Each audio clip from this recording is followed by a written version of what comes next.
예, 안녕하세요. 와저스키입니다.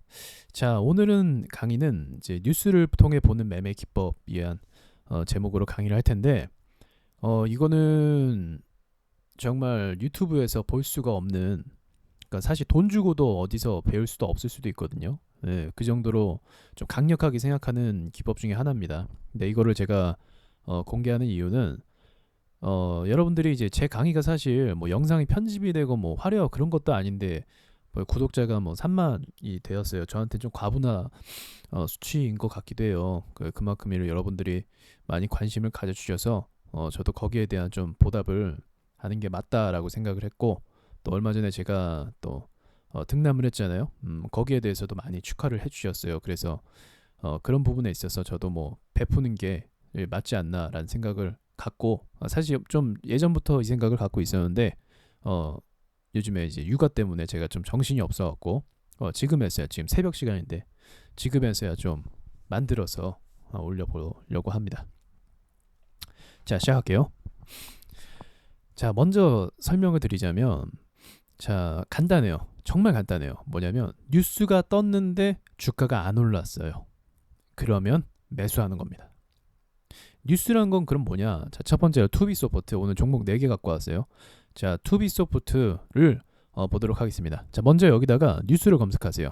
자, 이거 없애고, 자, 차트에다가 키움증권 차트에다가 뉴스라고 검색을 하시고 더블 클릭하시면 불러올 수 있습니다. 자, 그러면은 여기서 유독 이게 긴 애들이 있어요. 그러니까 요게 뉴스가 많으면 이렇게 길어져요. 이 봉이 뉴스가 많으면. 예, 그래서 차트를 보실 때 이 긴 애들, 그러니까 주가는 잔잔한데 뉴스가 긴 애들 한번 마우스를 댑니다. 그러면은 이 마우스를 댔을 때 이 회사에 어떤 호재가 있어요. 호재. 그러면 일단 1차적인 호재가 4월 6일에 떴습니다. 투비소프트 블록체인 평가 시스템 뭐 했다는 거겠죠. 그 다음에 이제 또 뒤로 한번 가볼게요. 여기서는 MOU가 나왔네요. MOU라는 거는 인수합병인데 굉장히 좋은 호재죠. 굉장히 좋은 호재예요. 블록체인 기반 플랫폼 사업 확장의 호재가 나왔습니다. 근데 주가는 어떠나요? 주가는 호재가 떴는데 거래량도 별로고 4%까지밖에 안 올랐어요. 이런 게 앞으로 상승할 가능성이 굉장히 높습니다, 여러분. 굉장히 높아요. 시세가 한번 나와줄 가능성이. 예, 그래서 이게 뉴스 매매법인데 이 차트를 통해서 간단하게 확인할 수 있는 매매 기법 중에 하나인 겁니다. 자, 다른 거 볼게요. 이거는 한번 추천주로도 나갔었거든요. 제가 확인하고. 자, 일신 바이오인데요. 얘가 5월 24일 아니네. 자, 마우스를 대면 돼요. 아, 여기 있네요. 5월 24일 맞네. 5월 24일 날 삼성 바이오 공장 미 FDA 승인 취득이라는 기사가 떴습니다. 주가는 5%, 5.46%까지 올랐고요. 호재죠. 근데 5.46%까지 올랐습니다. 다음 날 급등을 했죠. 10% 이상. 자, 또 넘어가서 이번에는 세원셀론텍. 자, 얘는 조금 눌렸다가 오르긴 했는데 한번 볼게요. 그래도 자, 여기 보시면 잔잔한 흐름 속에서 뉴스가 큰 게 떠 있네요. 자, 보시면 공급 계약 삼성 엔지니어링과 91억 규모 공급 계약을 했다라고 호재가 떴습니다. 근데 주가는 어떠죠? 예, 주가는 6%까지, 오히려 마이너스 6%까지 빠졌고 변동이 없었어요. 그냥 변동이 없는 거예요. 그리고 나서 주가가 11% 쳤고 그 다음에 8%까지 올랐죠. 밀렸다 또 상한가로 나왔는데, 자, 이렇게 해서도 수익을 볼 수 있었겠죠. 그 다음에는 CIS.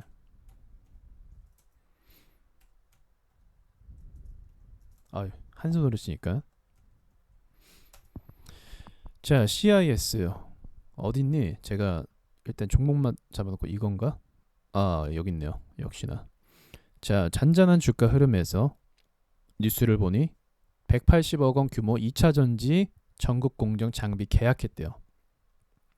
얘는 좀 근데 오르긴 했어요. 23일 날 8.38%까지 살짝 올랐습니다. 그리고 쌍바닥을 살짝 주어준 다음에 주가가 크게 올랐네요.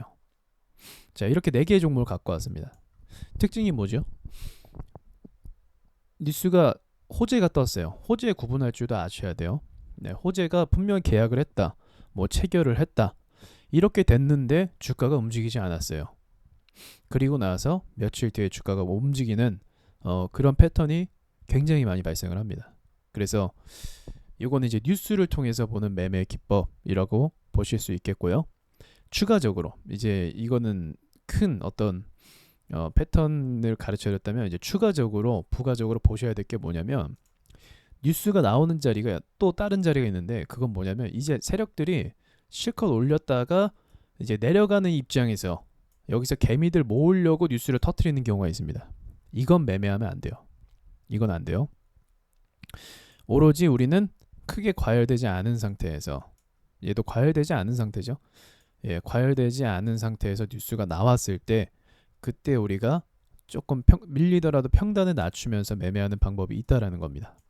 그래서 이 뉴스를 통해서 보는 매매 방법은, 일단 이거를 하려면 좀 성실해야 돼요. 왜냐하면 종목마다의 어떤 뉴스를 다 체크를 해야 되거든요, 돌리면서. 그래서 그런 성실함 정도는 기본적으로 갖고 있어야 이 뉴스를 보고 타이밍 매매를 잡는데 많은 이 데이터를 확보할 수 있겠죠. 저 같은 경우는 사실 다른 매매 기법이 있기 때문에 이거를 사용하지 않고 있어요. 이걸 사용하지 않아요. 차트를 우선적으로 본 다음에 이제 뭐 어떤 다른 걸 부가적으로 보는 입장인데, 그렇지 않고 제가 지금 먼저 얘기한 것처럼 뉴스 데이터를 먼저 모아서 매매를 해도 괜찮습니다. 근데 이거는 약간 중급자 이상 적용할 수 있는 게 뭐냐면, 그래도 매매할 때 어떤 추세라든지 지지라든지 이런 것들을 좀 볼 줄을 알아야겠죠. 볼 줄 알아야겠죠. 왜냐면 자, 뉴스가 나왔는데 주가가 이렇게 깨지고 있어요. 불안하잖아요. 그죠? 불안하잖아요. 그럼 여기에 대한 대응에 대한 어떤 기본적인 원칙은 갖고 있어야 되는 게 맞는 겁니다. 그래야 주식을 할 수가 있는 거예요. 다른 종목들도 마찬가지예요. 세온셀론텍도 살짝 밀리다가 올라갔어요. 그러니까 참 이런 것에 대해서 대응을 어떻게 할지에 대한 그 고민은 제가 봤을 때 여러분에게 드리는 숙제라고 볼 수가 있을 것 같습니다. 제가 모든 걸 다 알려드릴 수는 없다라고 생각해요. 왜냐하면 주식이라는 거는 정말 다양한 변수가 많이 존재를 하고, 그 변수에 맞춰서 대응하는 게 이제 트레이더의 어떤 기본 자질이 되거든요. 누군가가 다 모든 상황을 대처해주고 밥을 떠먹여줄 수는 없어요. 개인이 어떤 판단도 할 줄 알아야 되는 겁니다. 그래서 그런 부분에 대해서는 여러분들이 저는 공부하시고 극복해 나갈 수 있다라고 믿고 있고요. 일단 이 기본적인 제가 힌트와 틀을 드렸기 때문에 이것을 자기 것으로 소화하는 데는 제가 봤을 땐 그렇게 크게 어렵지 않을 것이라고 생각을 합니다. 기본적으로 한 가지 더 팁을 드리자면, 웬만하면 이런 상승 추세 또는 횡보 추세에서 나온 뉴스를 신뢰하시기 바랍니다. 하락 추세, 지속적인 하락 추세에서 나오는 뉴스는 신뢰하면 안 된다라는 거죠. 아시겠죠? 그리고 너무 과열된 위치에서 떨어지면서 나오는 뉴스는 또 신뢰하기가 어렵고요. 네, 그러니까 적당히 가격이 지켜지는 한도 내에서 또 손절 기준도 지지선을 통해서 좀 잡아볼 필요도 저는 있다라고 생각을 해요. 자, 이 정도, 지금 한 8분 정도, 9분 정도 강의를 했는데 이 정도만 말씀을 드렸어도 충분히 여러분들이 적용할 수 있다라고 생각을 드네요.